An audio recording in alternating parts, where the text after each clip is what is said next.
नमस्ते छात्रों, आपने पहला वीडियो तो देखा ही होगा। कविता का अपने मधुर और मीठे सुर में गायन किया है ना।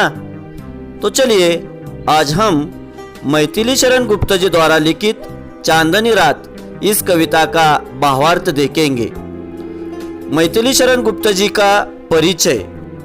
मैथिली शरण गुप्ता जी का जन्म 3 अगस्त 1886 चिरगांव झांसी उत्तर प्रदेश में हुआ। उनकी मृत्यु 12 दिसंबर 1964 में हुई।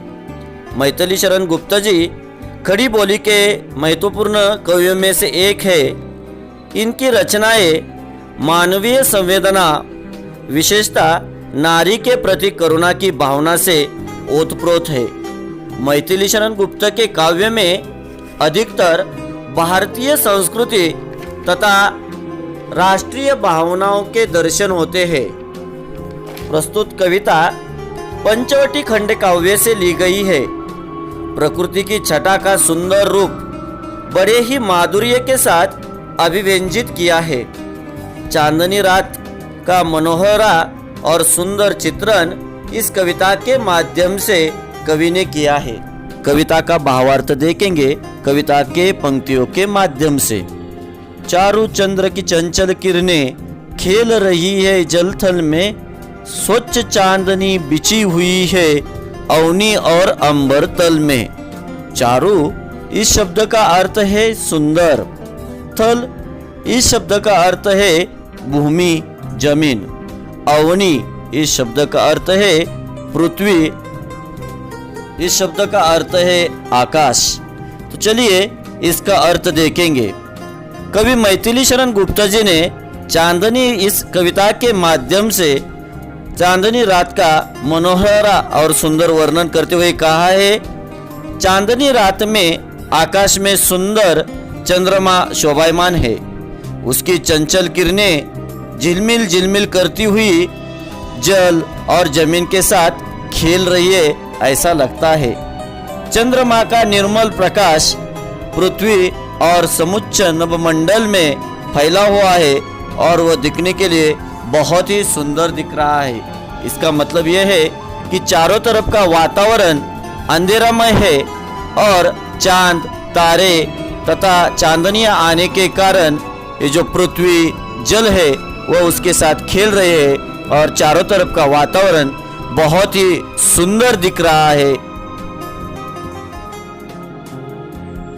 प्रकट करती है धरती हरित तृणों की नोकों से, मानो झूम रहे हैं तरुभी मंद पवन के झोंकों से। अर्थ है पुलक, इसका अर्थ है खुशी। तृण घास, पवन इस शब्द का अर्थ है हवा। रात का समय है, चारों तरफ अंधेरा छाया हुआ है। आकाश में चांद, तारे, चांदनियां टिमटिमा रही है और वो जो वातावरण है वो बहुत ही सुंदर दिख रहा है, जिसके कारण ये पृथ्वी अत्यंत प्रसन्न है, बहुत खुश है। वह अपनी प्रसन्नता, अपनी खुशी पृथ्वी पर उगी हुई हरी भरी घासों के नोकों के माध्यम से प्रकट कर रही है। और उसी समय मंद हवा का झोंका आता है और इस मंद हवा के झोंके के कारण पेड़ पौधे झूमने लगते हैं, नाचने लगते हैं। इसका मतलब वह अपनी खुशी इन हवा के माध्यम से यहाँ पर प्रकट कर रहे हैं ऐसा दिख रहा है। इसका मतलब यह है कि सारा वातावरण खुशी के कारण झूम रहा है, नाच रहा है। ही स्वच्छ चांदनी है यह, है क्या यह निस्तब्ध निशा, है स्वच्छंद सुमंद गंध वह, निरानंद है कौन दिशा। कवि कहते हैं रात का माहौल है। चंद्रमा के स्वच्छ प्रकाश में निखरी हुई रात्रि का वर्णन करते हुए कवि कहते हैं कि यह चांदनी गजब की निर्मल है और यह रात कितनी शांत है। कहीं किसी और कोई स्वर नहीं, आवाज नहीं। सर्वत्र मुक्त रूप से मंद मंद सुगंध व्याप्त हवा चल रही है।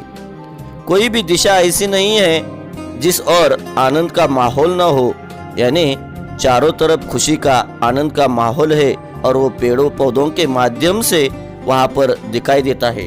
अर्थात सर्वत्र आनंद ही आनंद है। इन पंक्तियों में आए हुए कठिन शब्दार्थ देखिए।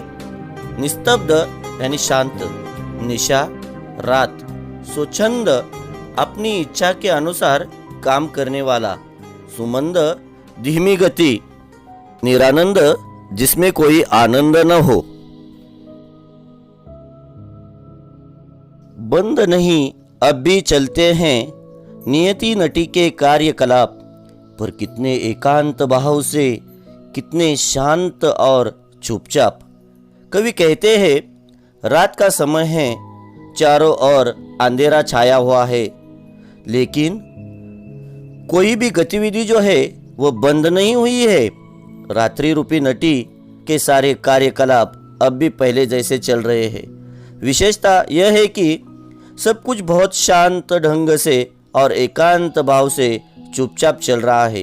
कोई आवाज नहीं, कोई ध्वनि नहीं। इस प्रकार रात के माहौल में भी हर एक अपना कार्य अपनी गति के माध्यम से यहाँ पर कर रहा है, कोई रुका हुआ नहीं है। पंक्तियों में आए हुए कठिन शब्दार्थ है नियति भाग्य, नटी अभिनय करने वाली, कार्यकलाप यानी गतिविधि। हे बिखरे देती वसुंधरा, मोती सबके सोने पर, रवि बटोर लेता है उनको सदा सवेरा होने पर। यानी कवि कहते हैं रात का समय है, चांद तारों की तुलना कवि ने मोतियों से की है, और मोतियों से करते हुए कवि कहते हैं कि जब सब लोग सो जाते हैं तो पृथ्वी आकाश में चांद तारों के रूप में मोती बिखेर देती है। जब सवेरा हो जाता है तो ऐसा लगता है यही सूरज इन मोतियों को हमेशा बटोर ले जाता है। अर्थात सुबह हो जाने पर सूरज की किरणें जो है आकाश में फैले हुए चांद तारों को लुप्त करते हैं, नष्ट करते हैं। कठिन शब्दार्थ है वसुंधरा पृथ्वी, रवि सूरज, और विरामदायिनी अपनी संध्या को दे जाता है। शून्य शाम तनु जिससे उसका नया रूप छलकता है। कवि कहते हैं फिर रात का समय आता है और सुबह होने पर बटोरे हुए ये चांद तारे रूपी मोती सूर्य उसे विश्राम देने वाली संध्या को सौंप दे जाता है। अर्थात शाम होने के बाद चांद तारे आकाश में फिर से चमकने लगते हैं और मोतियों का आभास कराने लगते हैं। इससे रात्रि की कालिमा प्रकाशमय हो जाती है और अपने नए रूप में झलकने लगती है, और यह कार्य बार बार चलता रहता है। कठिन शब्दार्थ है विरामदायिनी यानी आराम पहुंचाने वाली, शाम काला तनु शरीर। पंचवटी की छाया में है सुंदर पर्ण कुटीर बना, उसके सम्मुख स्वच्छ शिला पर धीर वीर निर्भीक मना। कवि कहते हैं रात का समय है और पंचवटी का वर्णन करते हुए कवि कहते हैं कि ये जो वट के 5 वृक्ष है उन वृक्षों के नीचे एक झोपड़ी बनाई हुई है, और उस झोपड़ी के सामने एक साफ सुथरा शिला यानी एक पत्थर रखा है, और उस पत्थर पर एक दृढ़ मन वाला निडर योद्धा विराजमान है, बैठा हुआ है। पंचवटी यानी 5 वृक्षों का समूह, पर्णकुटीर यानी पत्तों की बनाई हुई झोपड़ी, निर्भीक इसका अर्थ है निडर, और शिला इसका अर्थ है पत्थर। जाग रहा है ये कौन धनुर, जबकि भुवन भर सोता है, भोगी कुसुमा युद्ध योगी सा बना दृष्टिगत होता है। कवि कहते हैं सारा संसार सो गया है, फिर यह धनुष्यधारी कौन जाग रहा है जो रात्रि में इस समय जाग रहा है। वे कहते हैं कि यह कोई आम आदमी नहीं बल्कि कामदेव सा भोगी गृहस्थ कोई सन्यासी ही होगा जो पूरे विश्व की रखवाली, पूरे विश्व की रक्षा करता होगा। इस पंक्तियों में आए हुए कठिन शब्दार्थ है धनुर यानी तीरंदाज, बुहन संसार, भोगी गृहस्थ, कुसुमायुध यानी कामदेव जैसा दृष्टिगत जो दिखाई पड़ता है। छात्रों, वीडियो तो आपको अच्छा लगा ही होगा, लेकिन इसके साथ आपको ये जो स्वाध्याय है वो स्वाध्याय आपकी कॉपी में लिखकर रखना है, जो पाठशाला शुरू होने के बाद जांचा जाएगा। धन्यवाद।